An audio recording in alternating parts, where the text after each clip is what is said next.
बिस्मिल्लाहिर्रहमानिर्रहीम। अस्सलाम वालेकुम। आप देख रहे हैं यूट्यूब चैनल और मैं हूं आपके साथ अहमद हसन। आज मैं आपको फैक्ट्स एंड फिगर्स के साथ बताऊंगा कि नून लीग के दौर में कैसे बिजली पूरी हुई और उन्होंने कितनी मेगावाट सिस्टम में शामिल किया, और आज जो लोड शेडिंग का अजाब हम पाकिस्तानी झेल रहे हैं इसके पीछे क्या वजूहत हैं, और इसके पीछे नून लीग के वो कौन से इकदाम हैं जिनकी वजह से ये इतनी ज़्यादा लोड शेडिंग है। पिछले दौर में 2013 से 2018 तक नून लीग के दौर में 35% जो बिजली है वो लोकल ज़राए से पैदा की गई, सूरज की रोशनी के से, हवा से या पन बिजली। और बाकी जो 65% बिजली थी वो इम्पोर्टेड फ्यूल पे बनाई गई, और वो इम्पोर्टेड फ्यूल उस वक्त सस्ता था। उसकी वजह एक थी कि 2008 से 2013 तक जब जरदारी दौर था उस वक्त इम्पोर्टेड फ्यूल, गैस, तेल, वो तमाम चीज़ें सस्ती महंगी थी और सस्ती नहीं थी, और इस महंगाई के वो तकरीबन $100 से भी ऊपर फ़ी बैरल पड़ता था। तो जब नून लीग का दौर आया तो इनकी किस्मत अच्छी थी, उस वक्त वही जो फ्यूल था वो $100 से कम होकर $50 पे आ गया, और इन्होंने उस वक्त नेमत समझी और अपनी तरफ से यानी आवाम को बिजली पूरी कर दी, जिसमें वो तकरीबन उन्होंने 11,693 मेगावाट बिजली बनाई और मुल्क में लोड शेडिंग का ख़ात्मा हो गया। उस वक्त इन्होंने इम्पोर्टेड फ्यूल पे जो कमीशन के चक्करों में जल्दी जल्दी पावर प्लांट लगाए और उन पावर प्लांट से बिजली पूरी हो गई।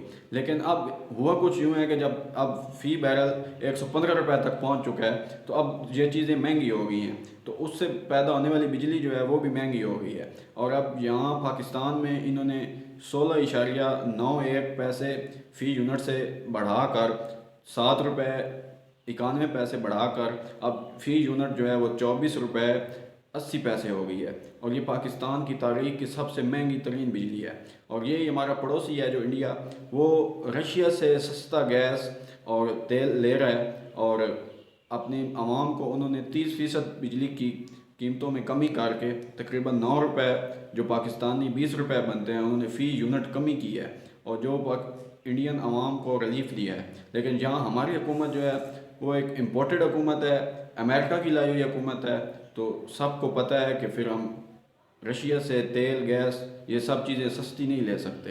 तो इस वजह से भी हमें ये लोड शेडिंग का अजाब झेलना पड़ रहा है। जब नून लीग की हुकूमत आई तो इन्होंने जरदारी दौर में तरबेला फ़ेज़ 4 पे शुरू होने वाले काम को मुकम्मल किया, और उससे तकरीबन 1410 मेगावाट बिजली सिस्टम में शामिल की। उसके अलावा सूरज और हवा से जो इन्होंने बिजली सिस्टम में शामिल की वो तकरीबन 1350 मेगावाट थी।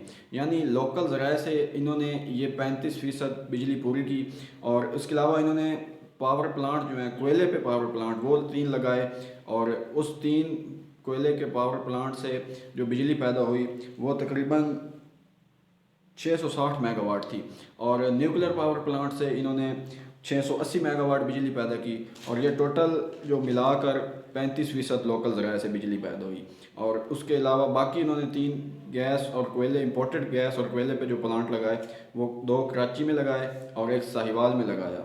और इन तीनों पावर प्लांट से जो बिजली पैदा हुई वो इंपोर्टेड फ्यूल से हुई, और वो इंपोर्टेड कोयले से जो बिजली पैदा हुई है वो तकरीबन 3960 मेगावाट है, और इंपोर्टेड गैस से जो बिजली पैदा हुई वो तकरीबन 1633 मेगावाट थी।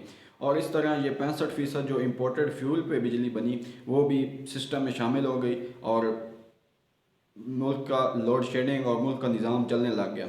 लेकिन अब जब कोरोना के बाद फ़ी बैरल कीमतें बढ़ी हैं तो अब कोई ताकत नहीं रोक सकती फ्यूल की कीमतों को या इस बिजली की महंगाई को। इस वजह से अब पाकिस्तान में तकरीबन गैस 47% बढ़ गई है और बिजली की कीमतों में 40% इजाफा हो गया है। और ये समझ लें कि नून लीग ने उन 2013 से 18 तक अपने आने वाली बात की हुकूमत के लिए गड़ा खोदा था, लेकिन अल्लाह ताला की करनी ऐसी हुई है कि उसी गड्ढे में ये खुद गिर गए हैं।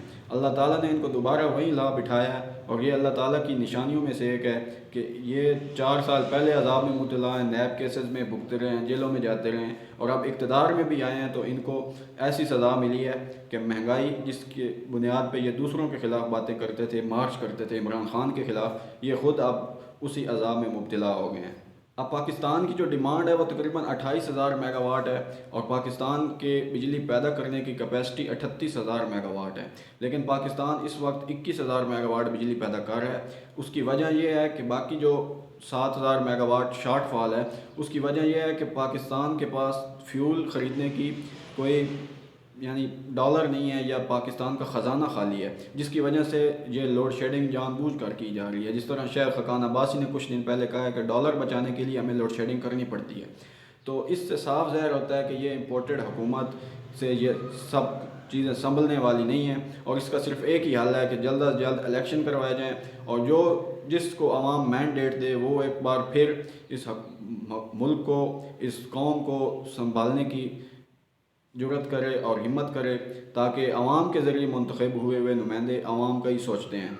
और पाकिस्तान में वैसे ये होता तो शायद नादिर ही है, लेकिन इस इम्पोर्टेड हुकूमत से कोई उम्मीद नहीं है और ये इम्पोर्टेड हुकूमत सिर्फ अपने केस ख़त्म करने के लिए ही आई है और जो गड़ा इन्होंने दूसरी हुकूमतों के लिए खोदा था उसमें ये खुद गिर गए हैं और ये देखने वालों के लिए निशानी है। आज तक के लिए इतना ही, शुक्रिया, अल्लाह हाफ़िज़।